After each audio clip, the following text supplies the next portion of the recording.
वज़ीर-ए-आज़म शहबाज शरीफ ने खिताब करते हुए कहा, ख़वातीन को हुकूक मिलने तक कोई मुआशरा हकीकी तरक्की नहीं कर सकता। गरीब ममालिक में लड़कियों की तालीम तक रसाई मुमकिन बनाना होगी। लड़कियों की तालीम तक रसाई का चैलेंज दरपेश चैलेंजेस को हर सूरत खत्म करना है। ख़वातीन मर्दों के शाना बशाना तरक्की के लिए किरदार अदा करें। लड़कियों को मयारी तालीम फराहम करने से मुआशरा मजबूत तरक्की याफ्ता होगा। आलमी कॉन्फ्रेंस का इनेकाद पाकिस्तान के लिए बड़ा एजाज़ है।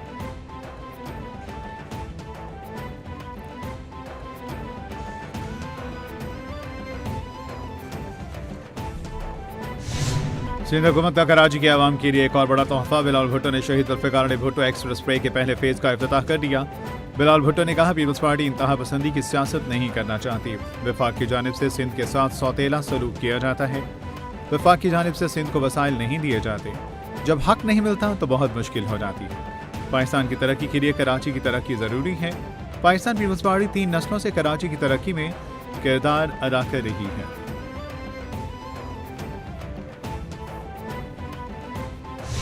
वज़ीर सिंध मुराद अली शाह कहते हैं, खबर बनाने के लिए किसी की बुराई नहीं करनी चाहिए। सबसे कहता हूँ, मसाइल के हल के लिए मिलकर काम करें। शहीद भुट्टो एक्सप्रेस वे शहरी मरकज और M9 के दरमियान स्ट्रेटेजिक लिंक है।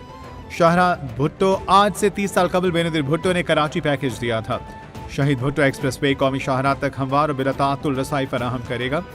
शहर के रोड नेटवर्क पर दबाव, ईंधन और सफरी औकात में 50% तक कमी आएगी।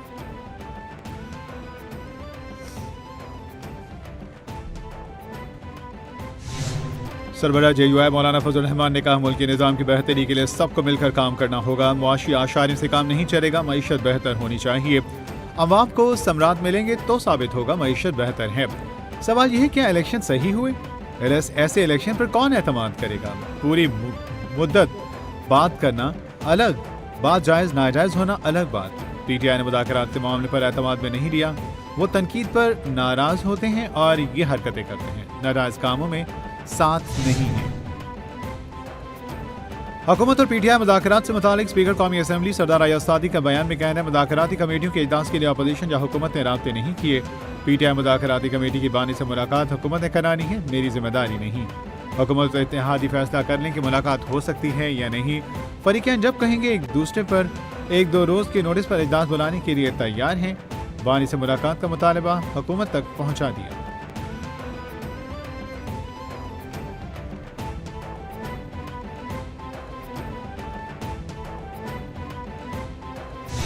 वज़ीर दिफा ख्वाजा मोहम्मद आसिफ कहते हैं, वानी PTI को बनीगाला मुंतकिल करने की कोई ऑफर नहीं। तहरीक इंसाफ के दावे में कोई सदाकत नहीं है। बनीगाला मुंतकिली इनकी ख्वाहिश है, इनमें ज़रा भी सदाकत नहीं। पाकिस्तान को दुनिया में बदनाम करने की PTI की हर साजिश और हर हरबा नाकाम हुआ। मुज़ाकरात आगे बढ़ाने के लिए मुलाकात की इजाज़त देने में कोई हर्ज नहीं। मुल्क की मईशत बेहतरी की जानिब गामज़न है। तरसीलात ज़र में रिकॉर्ड इजाफा हुआ।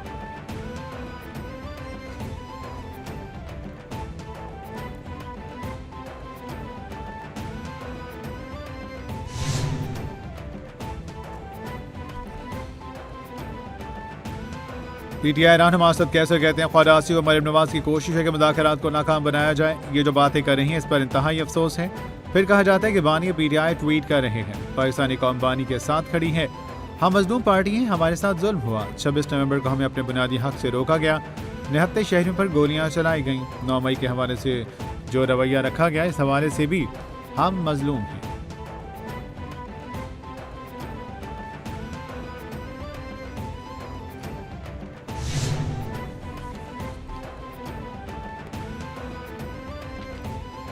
पंजाब में अपनी नौयत के पहले धीरानी प्रोग्राम का आगाज़। वज़ीर पंजाब मरियम नवाज ने धीरानी प्रोग्राम का आगाज़ कर दिया। पंजाब भर में 1500 जोड़ों की शादी का रिकॉर्ड। वज़ीर मरियम नवाज ने तमाम शादीशुदा जोड़ों के लिए नेक तमन्नाओं का इजहार किया। मैं एक माँ की तरह आपके लिए दुआ गो हूँ। बेटियों की शादी वालिदैन के लिए जज्बाती लम्हा होता है। धीरानी प्रोग्राम गरीब वालिदैन के लिए उम्मीद की किरण है। पाकिस्तान को आलमी तन्हाई का शिकार करने वालों के ख्वाब चकनाचूर हो चुके हैं। हमारे दोस्त ममालिक को भी पता है मुल्क में फितना कौन है। बानी PTI का वाहिद एजेंडा मुल्क की तबाही है। फसाद ग्रुप के नारे अब बेसूद हो गए। फितना ग्रुप का मकसद इदारों के लिए हर्जा सराई है। तहरीक इंसाफ घुटनों पर झुककर NRO मांग रही है। बानी से जेल में अब इनके घर वाले भी मिलने नहीं जाते। वज़ीर इत्तलात पंजाब अज़मा बुखारी की प्रेस कॉन्फ्रेंस।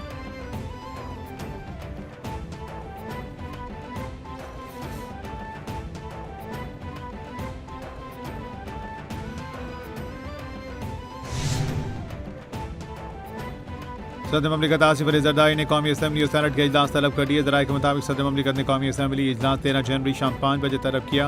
सेनेट का इजलास 14 जनवरी बरोज मंगल शाम 4 बजे तलब किया गया। सदर ममलिकत ने इजलास आइन के आर्टिकल 54 की शेख 1 के तहत तलब किए। कौमी असम्बली का मौजूदा इजलास 16वीं कौमी असम्बली का 12वां इजलास होगा।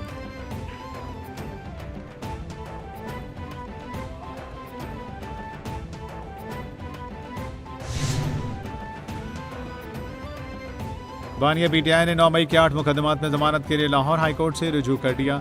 जिना हाउस हमला केस दीगर मुकदमात में जमानत दरख्वास्त जमानत बैरिस्टर सलमान सफदर की वसातत से दायर की गई। बानिया पीटीआई ने मौक़िफ़ अपनाया। 9 मई वाले दिन इस्लामाबाद में नैब की तहवील में था। सियासी इंतकाम के लिए साजिश का इल्ज़ाम लगाकर मुकदमात में नामजद किया गया। अदालत 8 मुकदमात में जमानत मंजूर करके रिहाई का हुक्म दे। लाहौर में कुल 12 मुकदमात दर्ज हैं।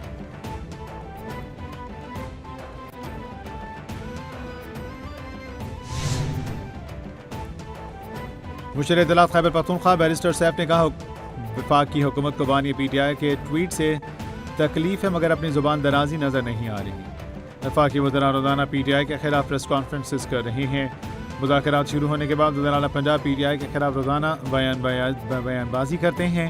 वफाकी वज़रा के बयान से पहले ही गैर संजीदगी आया थी। पीटीआई मुल्क के वसीतर मफाद के लिए मुज़ाकरात में राजी हुई।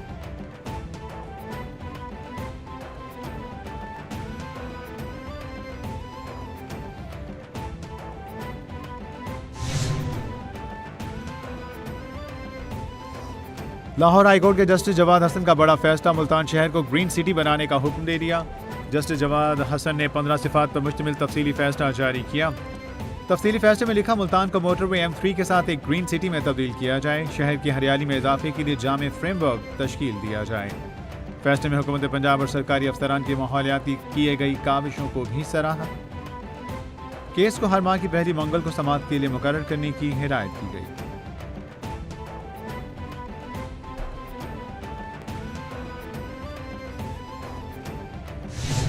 अमरीकी शहर लॉस एंजल्स में मंगल से लगी आग ताहाल बेकाबू। अब तक हलाक अफराद की तादाद 10 हो गई। ख्वाबों का शहर लॉस एंजल्स राख में तब्दील हो गया। गैर मुल्की मीडिया के मुताबिक 10,000 से ज्यादा घर जल गए। 35,000 एकड़ रकबा लपेट में आ गया। 1,80,000 अफराद बेघर। फिल्म इंडस्ट्री की मशहूर मकामात शोलों की जद में आ गए।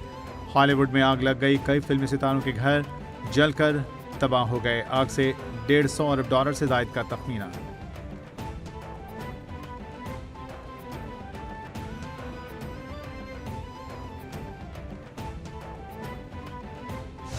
इसराइल का जंगी जनून कम न हुआ। 24 घंटों के दौरान गाजा में शदीद बमबारी से 21 फलस्तीनी शहीद, दर्जनों जख्मी हो गए। हमले में मुतादिद इमारतें जमीन बोस हो गईं। बरतानवी जरीदे की खौफनाक रिपोर्ट। गाजा में इसराइली बमबारी से शहीद फलस्तीनियों की तादाद 40% बढ़ गई। गाजा में शहीद फलस्तीनियों की तादाद 64,260 है। जंगबंदी के बावजूद इसराइल के लिबनान में भी बमबारी जारी।